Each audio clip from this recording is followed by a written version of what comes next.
Alors bonjour à tous, aujourd'hui je suis très heureux de vous annoncer la sortie d'un nouvel ouvrage. Il s'agit d'un livre intitulé Sainte Marie-Madeleine et les autres amis du Sauveur, apôtres de Provence. Alors c'est un ouvrage que j'aime beaucoup. Pourquoi? Parce que nous sommes au plus proche finalement des débuts de l'Église et donc nous sommes dans vraiment ce que nous appelons aussi la tradition et avec des témoignages, des récits des premiers chrétiens, de ceux qui ont connu Jésus-Christ et qui ont évangélisé, puisqu'ils étaient apôtres de Provence. Et oui, Sainte Marie-Madeleine et certains amis de Jésus-Christ sont venus jusqu'en France, dans le sud de la France. Mais évidemment, l'idée est de pouvoir en savoir plus, apprendre aussi, nous aussi, à grandir dans la foi et à apprendre à connaître ceux qui étaient proches du Seigneur et qui sont venus aussi à nous. Donc je parle pour ceux qui habitent en France. Et donc, nous voulons en savoir plus, nous voulons les connaître davantage, et ainsi peut-être nous rapprocher encore un peu plus de Jésus-Christ grâce à eux. Puisque s'ils sont venus à nous, ce n'est pas simplement parce qu'ils voulaient avoir une habitation ou un lieu de résidence différent ou une vie différente. Non, ils sont venus aussi pour annoncer Jésus-Christ. Et donc évidemment, ils sont prêts à nous dire tout ce que nous voulons savoir, si tant est que derrière, ça va nous permettre de mieux connaître Jésus-Christ pour l'aimer davantage. Alors, je vais, pour pouvoir expliquer finalement ou introduire ce livre, je vais tout simplement prendre une partie de la préface, que j'ai trouvée extrêmement bien écrite. La vie de Sainte Marie-Madeleine ne devrait pas être écrite. Il la faudrait chanter. Encore une voix humaine ne suffirait-elle pas? Un séraphin pour cet hymne pourrait seul tirer de son cœur des sentiments assez purs, de salir des accords assez harmonieux. Nommer Marie-Madeleine, c'est nommer le parfait modèle des âmes pénitentes et des âmes contemplatives, le chef-d'œuvre des miséricordes divines, le cœur le plus aimant et le plus voué qui fut jamais, la femme forte et admirable entre toutes les femmes. Après l'auguste et incomparable Vierge, nulle sainte à laquelle l'Église ait élevé plus de temples et d'autels, dont les chrétiens redisent le nom et rappellent les actions avec plus de bonheur, que le Sauveur lui-même est loué avec plus de complaisance, défendu contre ses ennemis avec plus de chaleur, comblé de plus un signe privilège, honoré d'une plus ineffable amitié. Chaque évangéliste a voulu raconter quelqu'une des scènes de sa vie. Chaque docteur lui a consacré une homélie, chaque prédicateur l'a cité comme l'exemplaire du repentir et de la ferveur. L'Orient et l'Occident, les Grecs et les Latins, le monde ancien et le monde nouveau la célèbrent à l'envi. Le tombeau du Sauveur, excepté, et celui de quelques apôtres, nul tombeau qui soit devenu l'objet d'un respect plus extraordinaire. Le but d'un pèlerinage plus fameux que le sien, les anges eux-mêmes rivalisant d'ardeur avec les hommes, mais comme tenus à honneur d'approcher d'elle, de lui parler, de la consoler, de favoriser ses contemplations, de l'élever dans les airs, de chanter avec elle leurs plus doux cantiques. Je vais donc raconter l'histoire de Sainte Marie-Madeleine, assurée de plaire en même temps aux anges avec lesquels elle a vécu en société, aux apôtres qui eurent une si large part à ses largesses, à la Sainte Vierge dont elle fut la compagne, l'amie, à notre Seigneur surtout, qu'il a choisi de toute éternité pour être le triomphe de sa grâce. Alors, il faut savoir que les prochaines vidéos que vous allez avoir vont présenter des ouvrages qui mettent à l'honneur les femmes de l'Église.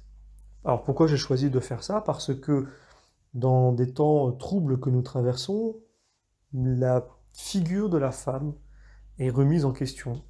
Il y a tout un tas de choses qui sont racontées à son sujet, qui sont fausses, que ce soit historiquement, ou physiquement, métaphysiquement. Sur tout un tas d'aspects, la femme est attaquée. C'est évident. Évidemment, le diable, nous savons, attaque les fondamentaux, finalement, de notre société et de ce qui constitue la vie chrétienne, à savoir, évidemment, notre croyance, notre rapport au passé, la famille, la figure de la famille, également la figure de la femme, la figure de l'homme, que Dieu a créé, et que Dieu a créé de façon bien distincte, et qu'il n'a pas donné le choix, finalement. Il y a la femme, il y a l'homme, point.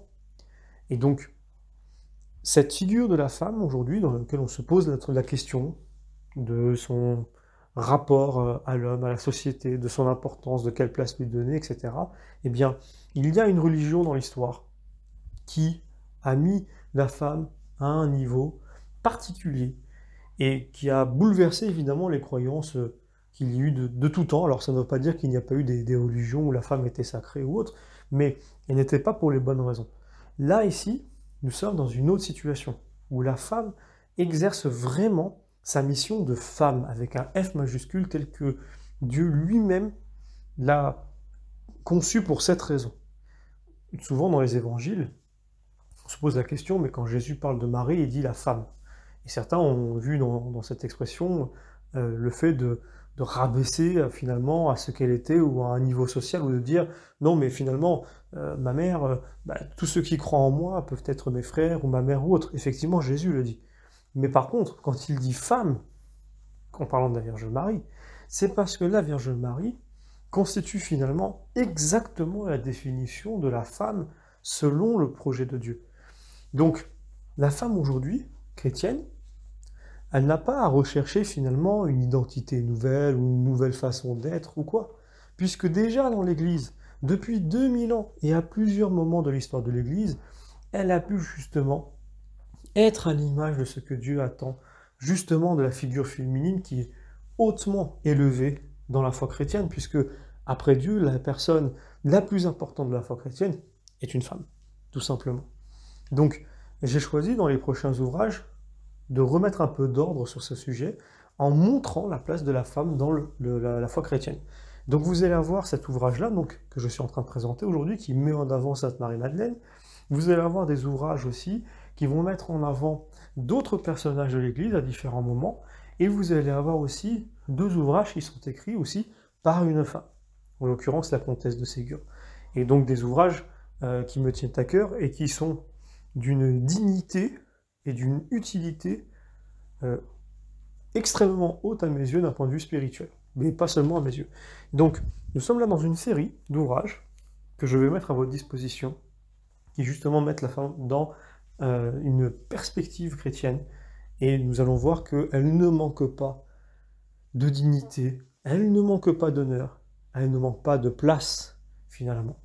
Mais sans être dans l'exagération de notre société qui cherche à chaque fois à faire des extrêmes, à compenser, à vouloir donner un rôle supérieur ou exagéré, ou alors trahi, faussement exagéré ou trahi de la femme ou même des fois de l'homme, selon les époques, simplement pour se conformer à des idées nouvelles, à des tendances, voilà, ou simplement avec des critères humains, qui sont souvent des critères trompeurs, des critères en plus qui sont passagers.